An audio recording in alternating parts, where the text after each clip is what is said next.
Rich Lieberman live on a very, very sad Tuesday. I was up really, really early as I'm normally want to do these days, and I heard the news that Robert Redford had passed away. I thought that he would live a hell of a lot longer. As a matter of fact, I thought that he was older than he truly was. He didn't look 89, but I for some reason thought he was actually in his 90s. But all the plaudits are coming in, all the tributes and all that. And one of my favorite Robert Redford movies, and I know he was starring in a lot of films. He also directed. He was a producer.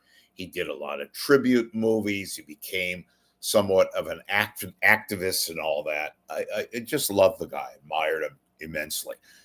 My favorite, and there was plenty, was All the President's Men. Now, I remember as a kid in 1976, well, I wasn't a kid, I was 14 years old, and watched the movie All the President's Men, and of course, magnificent acting and directing, some of the greatest actors of all time. You had Robert Redford as Bob Woodward, Dustin Hoffman playing Harl Bernstein in a magnificent, magnificent role, of course, playing Ben Bradley, Jason Robarbs, who won an Academy Award that year for his performance as the executive editor of the Washington Post. And just some great side performances: Martin Balsam, Jack Warren, Ned Beatty. Remember the woman? Kiss my grits. Polly, what's her name? I forgot her last name. I'm just talking off the top of my head. Anyway, she played the secretary in the Ned Beatty role. Remember when Dustin Hoffman, Carl Bernstein, wanted to get some files.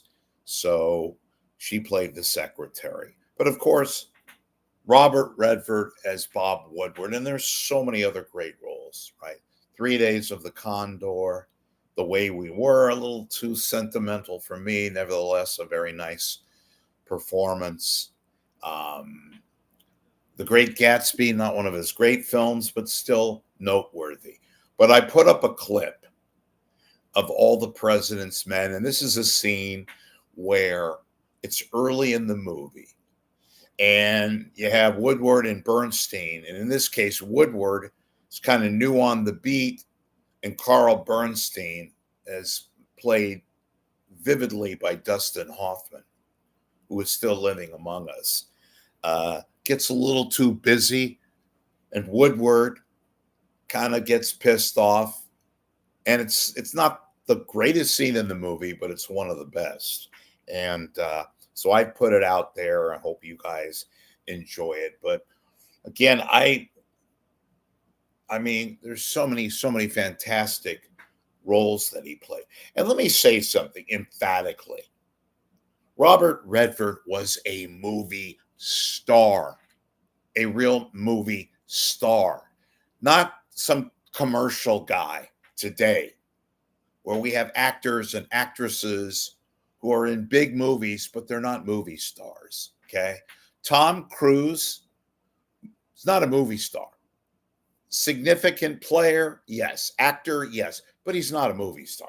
And I'm not talking necessarily about his off-film situation and Scientology and all that, although that adds to it.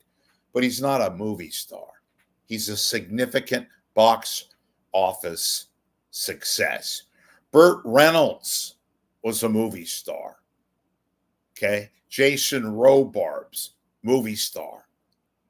Dustin Hoffman, movie star. Meryl Streep is a movie star. Robert Redford, movie star. Not some of these posers that we have today who are not movie stars. They don't have mystique. They don't have another side. They don't have intuition or all that. I'm not necessarily vilifying them. I'm just stating a fact. Those of you that know what a truly ethical moment of a movie star is, the significant it factor of a movie star involves, you know what I'm talking about. So I wanted to pay tribute to Robert Redford. I didn't even mention The Sting. That won seven Academy Awards, including Best Picture, and 3 Days of the Condor, and all the great movies. Later in life, in the 80s, he did Indecent Proposal. Just a bona fide actor, and yes, a movie star. Rest in peace, Bob Woodward. And rest in peace, of course. I should have said Bob Woodward. I meant to say Robert Redford. Bob Woodward is still alive, still writing books as an editor emeritus of the Washington Post. So forgive me. Rest in peace, Robert Redford. True, and I do mean true, movie star. Enjoy the clip.